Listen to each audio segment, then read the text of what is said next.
جس زمانے میں ہم لوگ ہیں یقیناً یہ بات جو ہے دیکھنے اور سننے میں آ رہی ہیں کہ اللہ کے رسول صلی اللہ علیہ وسلم کے دور میں، اللہ کے رسول صلی اللہ علیہ وسلم کے زمانے میں اتنی کثرت سے اتنی ساری بیماریاں، ایسی بیماری جو اللہ کے رسول صلی اللہ علیہ وسلم کے زمانے میں، صحابہ کے دور میں، صحابہ کے زمانے میں، تابع تابعین کے زمانے میں دور میں، یا جس دور میں جس زمانے میں ہم لوگ ہیں، آج سے کم 20 سال 25-30 سال پہلے جو ہے اس طرح کی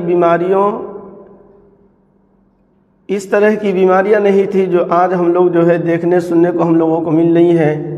اور میں سمجھتا ہوں کہ ہر کوئی گھر کے اندر جو ہے کوئی ایسی بیماری کے اندر، کسی مرض کے اندر مبتلا ہے کہ اس کی وجہ سے گھر کے سارے لوگ جو ہے ڈسٹرب رہتے ہیں، سارے لوگ جو ہے پریشان رہتے ہیں،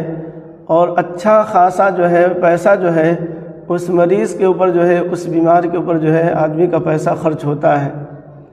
تو لہذا یہ اللہ تبارک و تعالیٰ کی طرف سے بہت بڑی آزمائش ہوتی ہے، اور اللہ تبارک و تعالیٰ کی طرف سے بہت بڑی جو ہے امتحان ہوتا ہے۔ لہذا اس میں بہت ساری بات جو ہے اکثر میں بتاتا رہتا ہوں، اس میں سے خاص طور سے میں آپ لوگوں کو میں یہ بتاتا چلوں کہ جس طریقے سے ہم لوگ جو ہے اپنے مریضوں کا علاج جو ہے ڈاکٹر کے ذریعے سے، یعنی دوا کے ذریعے سے ہم لوگ کرتے ہیں، دوا علاج کرانا جو ہے یہ بھی سنت ہے، حدیث سے ثابت ہے۔ اسی کے ساتھ ساتھ اللہ کے رسول صلی اللہ علیہ وسلم کی طرف سے اور بھی بہت ساری چیزوں کی طرف جو ہے اللہ کے رسول صلی اللہ علیہ وسلم کی طرف سے ہدایت ہے کہ اس طرح جو ہے بھی مریضوں کا علاج کیا جائے۔ مثال کے طور پر صدقہ دینا، عام طور پر ہم لوگ صدقہ دینے کو ہلکا سمجھتے ہیں، حالانکہ جب آدمی بیمار پڑے، کوئی آدمی بیمار، خود آدمی بیمار ہے یا گھر میں اگر کسی کی طبیعت خراب ہو گئی، تو پہلا کام جو ہے یہ ہونا چاہیے، صدقہ آدمی کو دینی چاہیے، صدقہ جو ہے نکال دینی چاہیے۔ اس کی برکت سے اللہ تبارک و تعالیٰ بہت جلد جو ہے اللہ تبارک و تعالیٰ شفا عطا فرما دیتے ہیں۔ تو لہذا اپنے بیماروں کا علاج، خود آپ صلی اللہ علیہ وسلم کی حدیث ہے، آپ صلی اللہ علیہ وسلم فرمایا کرتے تھے اپنے بیماروں کا علاج صدقہ سے کیا کرو، اپنے مریضوں کا علاج صدقہ سے کیا کرو۔ ابھی حال فی الحال جو ہے ایک بہت بڑی ہستی حضرت مولانا شیخ الحدیث حضرت مولانا یونس صاحب جونپوری رحمۃ اللہ علیہ، جو مظاہر العلوم کے شیخ الحدیث تھے، اور حضرت شیخ الحدیث حضرت مولانا زکریا رحمۃ اللہ علیہ کے صاحبزادے حضرت مولانا طلحہ صاحب، ان کی اہلیہ کسی مرض میں، کسی بیماری کے اندر مبتلا تھیں، تو حضرت سے دعا کی درخواست کے لیے آئے۔ تو حضرت نے کہا کہ مولوی طلحہ صاحب پہلے جو ہے آپ صدقہ نکالیں۔ تو انہوں نے فرمایا کہ پہلے پوچھا کہ ڈاکٹر نے کیا خرچ بتایا ہے، تو انہوں نے کہا ہے کہ تقریباً جو ہے 3 لاکھ کا خرچ بتایا۔ تو حضرت نے فرمایا کہ جو 3 لاکھ انہوں نے بتایا ہے تو تم صدقہ دو۔ تو حضرت نے کہا کہ کتنا صدقہ دے؟ تو انہوں نے کہا کہ 50,000 صدقہ نکالو۔ تو انہوں نے کہا کہ 50,000 صدقہ؟ بولے کہ ہاں، جہاں تمہارا 3 لاکھ روپیہ خرچ ہونے والا ہے، اگر 50,000 نکال دو گے تو کیا حرج ہے؟ ڈاکٹروں کو دینے کے لیے لاکھوں لاکھ ہے، اور صدقہ کا نام آتا ہے تو 150 روپیہ نکلتا ہے۔ 50,000 روپیہ جب تم نے ہم سے پوچھا ہے تو 50,000 روپیہ صدقہ دینا پڑے گا۔ تب انہوں نے کہا کہ ٹھیک ہے، میں انتظام کرتا ہوں۔ تو کسی طریقے سے وہ 50,000 روپیہ صدقہ کے لیے، صدقہ کا پیسہ نکال کر کے لے کر کے مدرسہ میں لا کر کے دے دیے،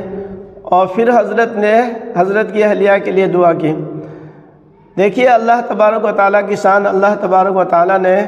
اس 50,000 کے صدقے میں، اس صدقے کی وجہ سے اللہ تبارک و تعالیٰ نے بغیر آپریشن کے، اللہ تبارک و تعالیٰ نے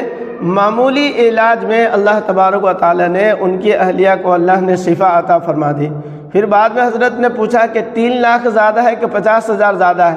تب انہوں نے کہا کہ 3 لاکھ زیادہ ہے، تو بتاؤ تمہارے یہاں 3 لاکھ خرچ ہونے والا تھا، 50,000 میں تمہارا کام چل گیا، تو یہ فائدے کی چیز ہے کہ وہ فائدے کی چیز ہے؟ اچھا، صدقہ دینے پر تم کو اجر و ثواب بھی ملا، تم کو نیکی بھی مل گئی، تم کو ثواب بھی مل گیا، اور اسی طریقے سے تمہارے مریضہ کو، تمہارے بیمار کو اللہ تبارک و تعالیٰ نے شفا بھی عطا فرما دی۔ تو لہذا ہم لوگ جو ہے صدقہ بعد میں دیتے ہیں، جب دیکھتے ہیں کہ اب حالت آخری ہے تب جا کر کسی مدرسہ میں جائیں گے، کسی مسجد میں جائیں گے، کہیں اور جائیں گے کہ صدقہ کے طور پر کچھ دینا ہے کہ اللہ جان بخش دے۔ تو چھوٹی بیماری ہو یا بڑی بیماری ہو، چھوٹی بیماری ہے تو 2 روپیہ 4 روپیہ 10 روپیہ بھی نکال دے، یا اسی طریقے سے بڑی بیماری ہے تو زیادہ سے زیادہ نکال دے۔ دوسری جگہوں پر دیکھا گیا ہے کہ اپنے گھروں میں جو ہے جس طریقے سے ہمارے یہاں کلیہ وغیرہ رکھتے ہیں، اب تو ڈبہ وغیرہ بھی آتا ہے، تو ایک ڈبہ گھر میں ہونا چاہیے۔ جب بھی کوئی اس طرح کا کوئی بھی معاملہ ہو، بیماری کا مسئلہ ہو، کوئی اور حاجت ہو، کوئی اور کام ہو، اہم کام ہو، تو سب سے پہلے جو ہے گھر میں وہ ڈبہ ہونی چاہیے، اور اسی ڈبے میں 2 روپیہ 4 روپیہ 10 روپیہ 100 روپیہ 50 روپیہ جتنی توفیق ہو اس میں جو ہے ڈال دینی چاہیے، اور جب کوئی ضرورت مند آ جائے تو آپ اس میں سے ہی ان کو نکال کر کے دے دیجئے، تو دونوں فائدہ ہے، صدقہ بھی آپ کا نکل رہا ہے، وقت ضرورت پر کوئی ایسا سائل آ گیا تو آپ اسی میں سے نکال کر کے دے دیں۔ تو لہذا سب سے اہم چیز جو ہے مریضوں کے علاج کے لیے جو ہے وہ صدقہ ہے، اور صدقہ جو اللہ تبارک و تعالیٰ کے غضب کے غصے کو اللہ ٹھنڈا کرتے ہیں، اللہ کا دل جو ہے نرم ہو، اللہ تبارک و تعالیٰ اپنے بندوں پر رحم فرماتے ہیں، اور جب اللہ تبارک و تعالیٰ اپنے بندوں پر نرمی کا معاملہ کرنا چاہے، رحم کرنا چاہے، تو پھر جو ہے بیماری کوئی چیز نہیں ہے، اللہ تبارک و تعالیٰ اپنے فضل سے بیمار کو، مریض کو اللہ شفا عطا فرماتے ہیں۔ تو ایک اہم چیز جو ہے اپنے مریضوں کی طرف سے ہے، صدقہ نکالنی چاہیے، صدقہ دینی چاہیے۔ اللہ تبارک و تعالیٰ ہمیں اپنے بیماروں کی طرف سے، اپنے مریضوں کی طرف سے اللہ تبارک و تعالیٰ زیادہ سے زیادہ صدقہ دینے کی، اور اس صدقہ کے ذریعے اللہ تبارک و تعالیٰ مریض کو یا مریضہ کو اللہ تبارک و تعالیٰ صحت و تندرستی عطا فرمائے۔ یا اسی طریقے سے جو لوگ صحت مند ہے، الحمدللہ میری صحت اچھی ہے، کوئی بیماری نہیں ہے، کوئی مرض نہیں ہے، تو مرض نہیں ہے تو شکرانے کے طور پہ بھی اللہ تبارک و تعالیٰ شکر ادا کر رہے ہیں زبان سے، لیکن پیسہ بھی دے، اللہ تیرا شکر ہے کہ میں صحت مند ہوں، میری صحت اچھی ہے، کوئی بیماری نہیں ہے، کوئی مرض نہیں ہے، 10 روپیہ 100 روپیہ 50 روپیہ میں آپ کے راستے میں نکال دیتا ہوں کہ آئندہ میری حفاظت فرماتا، آئندہ بچنے کے نیت سے جو ہے آدمی پہلے بھی صدقہ نکال سکتا ہے۔ تو آ گئی مصیبت، آ گئی بیماری، آ گئی پریشانی، تو اس کو ٹالنے کے لیے، اس کو دور کرنے کے لیے بھی صدقہ دینا ہے۔ جو پریشانی آ سکتی ہے، کوئی حالات آ سکتے ہیں، کوئی بیماری آ سکتی ہے، کوئی مرض جو ہے لاحق ہو سکتا ہے، تو اس سے پہلے آدمی دے دے، تاکہ آنے والی مصیبت جو ہے، آنے والی بیماری جو ہے، آنے والا مرض جو ہے، آنے والی پریشانی جو ہے، اللہ تبارک و تعالیٰ اس سے نجات دے دیں گے۔ یعنی پہلے دے دینے سے اللہ تبارک و تعالیٰ مصیبت آنے سے پہلے ہی اللہ اس مصیبت کو ٹال دیتے ہیں۔ تو دونوں صورت ہے، مصیبت آ گئی، بیماری آ گئی، پھر بھی دیجئے، نہیں آئی ہے پھر بھی دیجئے، دونوں صورت میں دینی چاہیے۔ ہر دونوں صورت کا فائدہ ہوتا ہے، اور آخرت کا فائدہ یہ ہے کہ اللہ تبارک و تعالیٰ نیکی اجر و ثواب کی شکل میں اللہ تبارک و تعالیٰ آخرت میں